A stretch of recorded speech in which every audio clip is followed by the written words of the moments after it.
नासिक चंबड़ वेझो पीरसन घर अंदर ॻिची में रसो विझी फाओ खाई ज़िंदगी जो अंत आणियो आहे। इन सां तफ़सील मालूम कयो था अशरफ मंगरियो खां। जी अशरफ।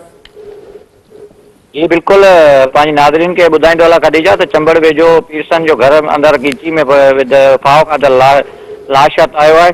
चंबड़ संजर थाणे हद ॻोठ जानम डेशक में 50 वरनि जे पीरसन पारो पुट गांगू कोहली पंहिंजे घर अंदर ॻिची में रसो विझी फाओ खाई अबकार करे छॾियो आहे। चंबड़ संजर पुलिस वाक़े वारे हंधि पहुची लाश तहवील में वठी ज़रूरी कार्रवाई बाद अस्पताल मुंतक़िल कयो। फोती पीरसन जो ज़हनी तवाज़ुन दुरुस्त न हुजण करे ॿुधाए पियो वञे त हिन जेको ख़ुदकुशी कई आहे।